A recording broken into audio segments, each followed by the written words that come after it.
Hey everyone, it's Ashley. Welcome back to my channel. Today I'm going to be making this glowing card using some My Favorite Things products as well as some Catherine Pooler Designs inks.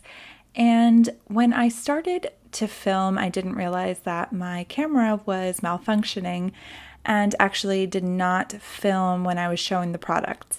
So I just wanted to let you know before we get started that I am using the My Favorite Things Festive Flamingos stamp set and the coordinating dies. I'm also using a few Catherine Pooler inks, but I will get into that when we get into the ink blending. So let's go ahead and get started. I want to let you know before I begin that I am using Catherine Pooler's premium white cardstock. This cardstock is especially smooth and is formulated to work perfectly with her inks. When you use her inks for ink blending on her cardstock, it is honestly like butter. It is the smoothest blend that you will ever get, and I will never go back to another ink and paper combination. It's absolutely perfect, I promise. If you just give it a try, you will be a believer. So to start off, I am using Juniper Mist by Catherine Pooler for my outermost color. I'm going to make this glow come from within, as you saw, so that the flamingo that has the lights around his neck seems like he's glowing and sort of lighting up the night sky. I'm going to go over the most outer corners of this card front and the ink blending with a midnight ink from Catherine Pooler later on, but for the moment I'm just using Juniper Mist, which is a very dark blue. I then go in with Grape Crush, which is a purple color, a very deep purple, and I bring that in a little bit more. I go back over the blend line with Juniper Mist, and I do that anytime I'm ink blending. I always go back over with the previous color. I just think it gives more of a nice cohesion and sort of looks a little bit more well blended that way. My next color is Flirty Fuchsia, which is one of my favorite colors by Catherine Pooler. It is so vibrant and fun, this really fun, bright purple color. And for the inner color, or the most sort of inside color where the flamingo is going to be, I decide against using Sweet 16, which is the super pale purple, and I go with Pixie Dust, which is just a little more vibrant, a little bit more along the lines of Flirty Fuchsia. And I do this because I really want it to look like a glow, and Sweet 16 just wasn't giving me that vibrancy that I really wanted. So again, my colors from the outside in are Juniper Mist, Grape Crush, Flirty Fuchsia, and then Pixie Dust. And again, I do go over the very outer corners with Midnight Black ink, just to drive home that really dark nighttime look. To create a look of snow, I use my distress sprayer with clean water just to spritz some water drops over my card front. And Catherine Pooler ink is also really great in this way that it sort of gets activated by water and it gives those really cool effects. Sort of along the line of Distress Oxide, so I went ahead and did that for a little bit of a snowy look.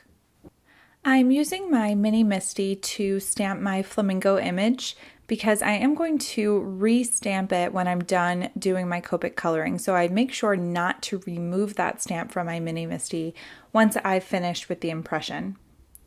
I use Memento Tuxedo Black ink because it is a Copic safe ink, and I'm going to speed through my Copic coloring a bit. I will say the flamingo is a little hard to color. It's really small, it has a very thin neck, and also there's not a lot of area to do a lot of shading for somebody like me who's not super well versed in Copic coloring, so I just used a few colors for the body.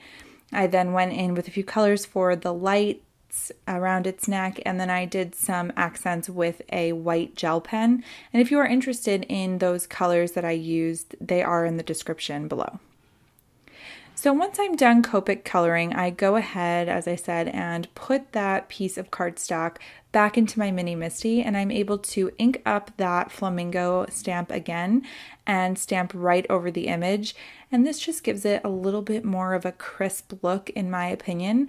I really love doing this with Copic colored images as well as color penciled colored images because I just think it gives it, again, just a nice crisp look. It looks more finished, in my opinion, that way.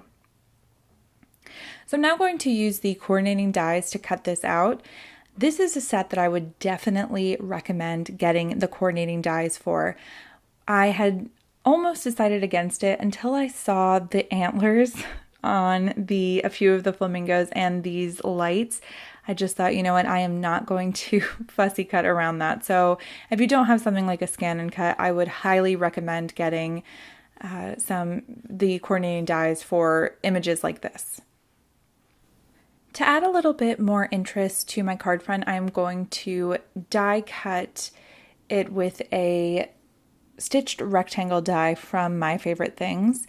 These are my favorite set of stitched rectangle dies, and you'll see there on the right I have a piece of toned tan cardstock, and I had originally thought that I wanted to do a sand dune rather than a snow dune at the bottom, just because normally you would see flamingos in a place where it doesn't snow. But as I said before, I decided quickly, you know what, this is an enchanted place where it snows where flamingos are.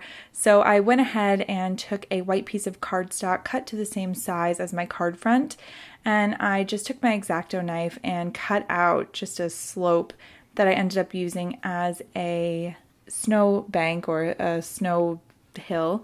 And so that it matched the stitched design on the card front, I'm going to take the same stitched rectangle die and cut it out using my die cutting machine as well. And this is just so that when I put it on top of the card front, all of the stitching matches up and it doesn't look unfinished. I used Tombow Mono multi-glue to glue the snowbank onto the bottom of my card front.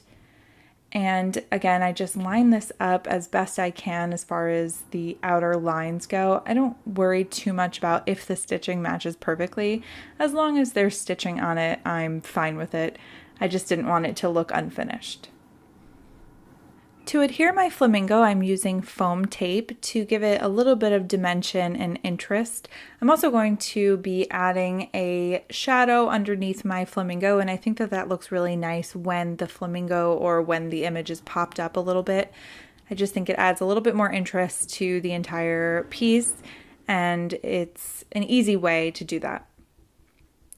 So once I have adhered that, I go ahead and color in my snow.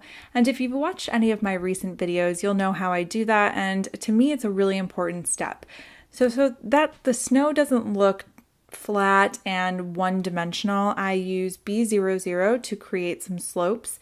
I then go in with BG10 to blend the B00 out a little bit, and then I go in with my colorless blender and I just blend it all out. This is so important to me for snow because I think it just adds a lot of interest into it, a little bit of depth, and it makes it a little bit more believable that it's snow.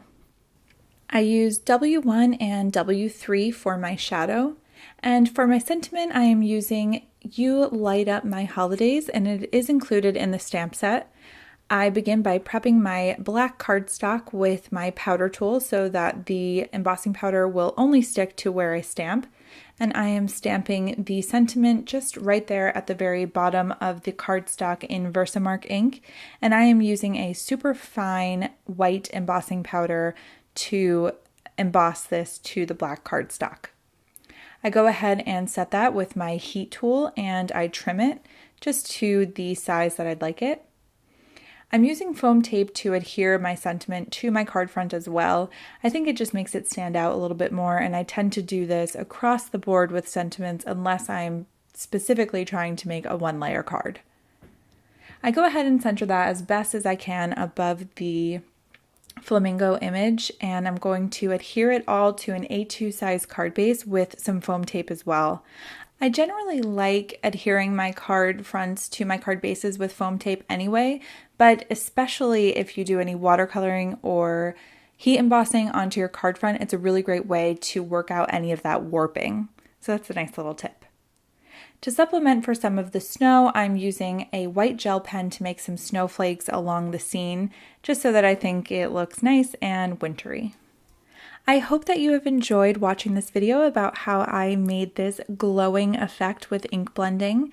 Thank you so much for stopping by. As always, all of the supplies used are linked in this description, as well as my blog and Instagram and Pinterest. Also, my blog post that goes along with this particular video is at Butterfly Reflections Inc. blog, and that is linked in the description as well. Thank you so much for stopping by, and I will see you very soon. Thanks. Bye.